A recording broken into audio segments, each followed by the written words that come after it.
விஜயபுரி என்ற நாட்டை விஜயவர்மன் என்ற மன்னன் ஆண்டு வந்தான். அவருடைய அரசவையில் மகிபாலன் என்ற அமைச்சர் இருந்தார். நகைச்சுவை உணர்வும் புத்தி கூர்மையும் நிறைந்திருந்த அவர் சமயத்துக்கு ஏற்றபடி பேசும் ஆற்றலும் பெற்றிருந்தார். ஆனா அவர் தோற்றத்துல ரொம்ப குள்ளமாக இருந்தார். ஒரு சமயம் மன்னன் விஜயவர்மன் அவரை பக்கத்து நாட்டுக்கு தூதராக அனுப்பினார். அந்த நாட்டு அரசன் பிறர் மனம் புண்படும்படி பேசுவதில் விருப்பமுடையவனாக இருந்தான். அதுல அவனுக்கு ஒரு மகிழ்ச்சி. தூதுவராக வந்த அமைச்சர் மகிபாலன் குள்ளனாக இருப்பதை பார்த்து அவனுக்கு மகிழ்ச்சி தாங்கவில்லை. உடனே அவன் அமைச்சரை பார்த்து, தூதுவனாக அனுப்ப உன்னை விட சிறந்த ஆள் கிடைக்கவில்லையா?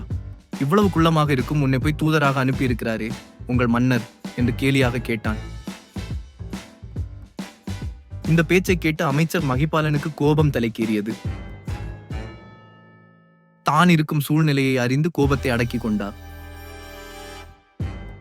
உடனே அவர் அரசரை பார்த்து, அரசே, எங்கள் நாட்டில் பெருமிதமான தோற்றம் உடையவர்கள் பல பேர் இருக்கிறார்கள். அவர்கள் உருவத்தை பார்த்தா அனைவரும் ஆச்சரியப்பட்டு போவாங்க. அவர்கள் எழுந்தால் அவர்களின் தலை சூரியனை மறைக்கும். ஒரு அடி வைத்தால் 1 கிலோமீட்டர் தூரம் போவார்கள் என்றார். இதை கேட்ட அந்த அரசன், அப்படிப்பட்டவர்கள் உங்கள் நாட்டில் இருந்தால் உன்னை போன்ற ஒரு குள்ளனை ஏன் தூதுவனாக இங்கு அனுப்பி வைத்தார்கள் என்று கேட்டான். இதனால் அமைச்சர் பெரிதும் மனவேதனை அடைந்தார். உடனே அவர், அரசே, எங்கள் நாட்டுக்கு ஒரு வழக்கம் உண்டு. அந்த வழக்கத்துக்கு ஏற்ப என்னை இங்கே தூதுவனாக அனுப்பியுள்ளார்கள் என்றார். உங்கள் நாட்டு வழக்கம்தான் என்ன என்று குத்தலாக கேட்டான் அரசன். உடனே அமைச்சர் பின்வருமாறு பதிலளித்தார். அரசே, ஒவ்வொரு நாட்டின் இயல்புகளுக்கு ஏற்றபடியே தூதர்களை அனுப்புவது எங்கள் மன்னரின் வழக்கம்.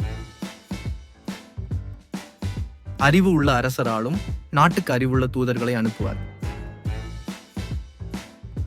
முட்டாளான அரசர் ஆளும் நாட்டுக்கு முட்டாளை அனுப்புவார்.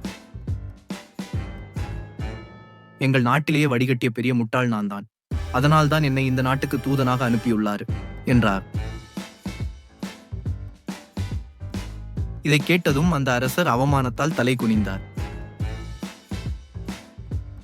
இனிமேல் யார் மனதையும் புண்படுத்தக்கூடாது என்று அவர் தன் மனதில் எண்ணிக்கொண்டார். அதன்படியே வாழ்விலும் நடந்தார். நீதி, பிறர் மனம் புண்படும்படி பேசக்கூடாது. அவ்வாறு பேசுபவர்கள் தாங்களே அவமானப்பட வேண்டி வரும். எனவே எப்பொழுதும் பிறர் மகிழும்படியாகவே பேச வேண்டும்.